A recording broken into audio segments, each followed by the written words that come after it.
You sit down to do something important. You know it matters. You even planned it last night. But somehow, you don't start.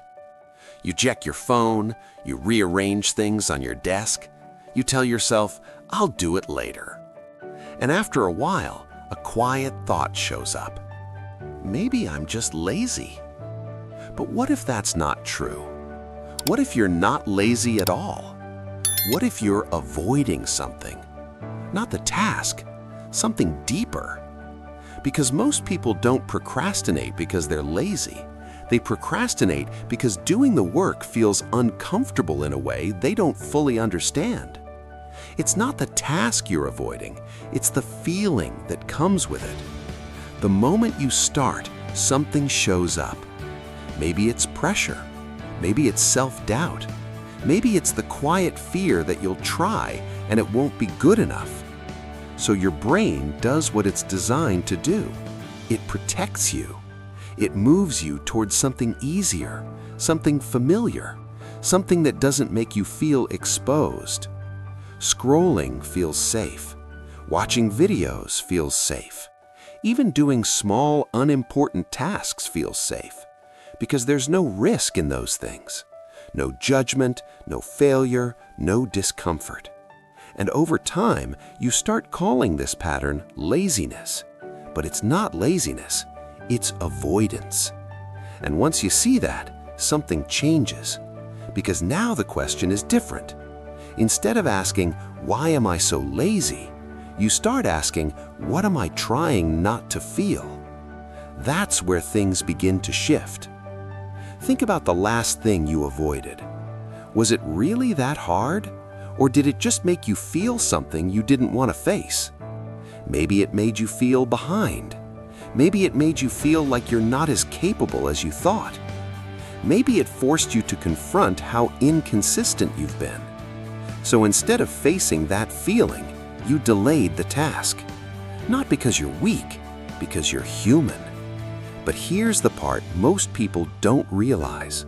Every time you avoid that feeling, you train your brain to keep avoiding it. You reinforce the idea that discomfort is something to escape from. And slowly, your world becomes smaller. You start choosing easy over meaningful, comfort over growth, distraction over progress.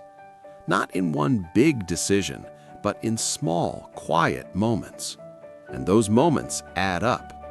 This is how people stay stuck for years, not because they lack potential, but because they keep running from discomfort. So the real skill isn't productivity, it's tolerance, the ability to sit with discomfort without escaping it. At first, it's small. You open your laptop and you feel resistance. Your mind says, this is too much, let's do something else. But instead of leaving, you stay, just for a minute. You don't try to be perfect. You don't try to finish everything. You just stay with the discomfort and start anyway. That's the shift. You're not trying to become someone who always feels motivated. You're becoming someone who can act even when it feels uncomfortable. Because confidence doesn't come first, it comes after. After you show up, after you try, after you survive the feeling you were avoiding. And most of the time, the feeling isn't even as bad as you expected. It just felt big in your head. Here's something simple to notice. When you avoid something, your mind makes it heavier, more complicated, more overwhelming. But when you start, it gets lighter. Not easy, just lighter. So next time you catch yourself procrastinating, pause. Don't judge yourself. Just ask one question. What am I avoiding right now? Don't answer quickly. Sit with it.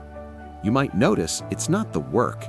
It's the fear of doing it badly, the fear of not finishing, the fear of finding out something about yourself you don't want to see. That's the real barrier. And once you see it, you don't need motivation. You just need a small decision. Open the document, write one line, study for 5 minutes, do the first uncomfortable step. Not perfectly, just honestly. Because every time you move toward discomfort instead of away from it, you change something. You stop being the person who avoids, and you start becoming the person who faces things, slowly, quietly. That's how discipline is built, not through intensity, through repetition, facing small discomforts again and again until they don't control you anymore. You don't need to fix your whole life today. You don't need a perfect plan. Just notice the next thing you're avoiding, and instead of escaping it, stay, even for a moment, and start there. See you next time. If you want more like this, do not forget to subscribe and turn on the notification.